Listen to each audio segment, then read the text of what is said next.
Good morning. Welcome to Gospel Bytes, where we take a bite at the Gospel for the day. Today is Monday, March 31st. A reading from the Holy Gospel according to John. Glory to you, O Lord. After spending 2 days in Samaria, Jesus went from that place to Galilee. For Jesus himself had testified that a prophet has no honor in the prophet's own country. When he came to Galilee, the Galileans welcomed him, since they had seen all that he had done in Jerusalem at the festival, for they too had gone to the festival. Then he came again to Cana in Galilee, where he had changed the water into wine. Now there was a royal official whose son lay ill in Capernaum. When he heard that Jesus had come from Judea to Galilee, he went and begged him to come down and heal his son, for he was at the point of death. Then Jesus said to him, "Unless you see signs and wonders, you will not believe." The official said to him, "Sir, come down before my little boy dies." Jesus said to him, "Go, your son will live." The man believed the word that Jesus spoke to him and started on his way. As he was going down, his slaves met him and told him that his child was alive. So he asked them the hour when he began to recover. And they said to him, "Yesterday, at 1 in the afternoon, the fever left him." The father realized that this was the hour when Jesus had said to him, "Your son will live." So he himself believed, along with his whole household. Now this was the second sign that Jesus did after the coming from Judea to Galilee.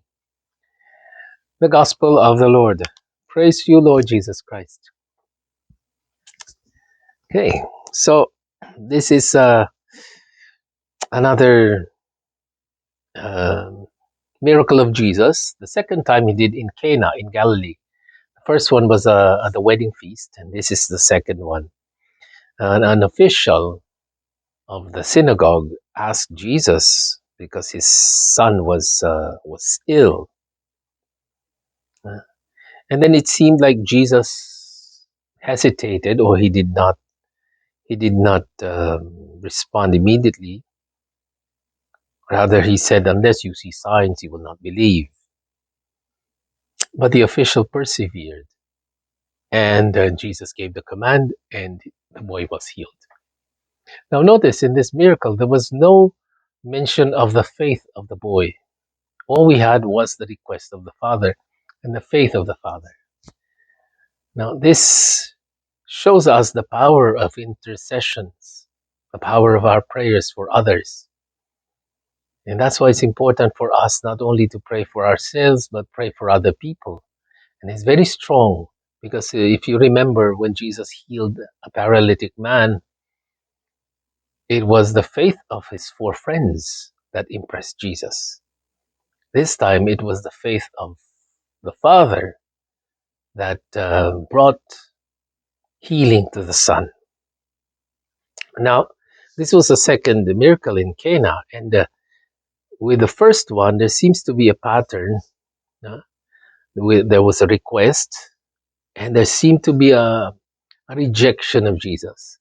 In the wedding, Jesus said, "Well, it's not yet my hour." No? And here, he said, "Well, unless you see signs, you will not believe." But then there's also the perseverance of Mary in the wedding. And this one is the perseverance of the Father. And there was a command. Mary said, "Do whatever he tells you." And Jesus told them, "Fill the jars with water." This one, Jesus said, "Well, go. Your son will live." Now, if you think about it, if I was the father, I would think, well, I would have liked it if you would come and touch him. And but no, he just obeyed. When Jesus said go, if it was me, I would have thought, well, I was hoping he would come, but he did not come, so I think my son will not survive. But his faith said, go. So he went, as Jesus told him so. And because of the perseverance of Mary and the obedience of the servants, Jesus turned the water into wine. Here, because of the persistence of the Father and because of his obedience, his son was healed. So here we see that pattern. Sometimes God does not answer our prayers immediately because he's teaching us the importance of perseverance. That in the end we will have to trust in God because that's all we can do. That's all we have is trust. Yeah. And it pays because Jesus has taught this man the importance of perseverance, the importance of intercession. So, many people ask us to pray for them. I ask you to pray for me too. I, it's, I, we always pray for the dead, for people who have birthdays, but very seldom that we do pray for our priests. Um, I don't know when was the last time that someone offered a mass for I think for myself or for a priest that I know, except the ones who have died. So don't wait for the priest to die before you pray for them, or don't pray until your relatives die before you offer a mass for them. Pray for them now. I've prayed for so many people, and I've seen the power of intercessory prayer, and so pray for our priests. We need that very much, especially today.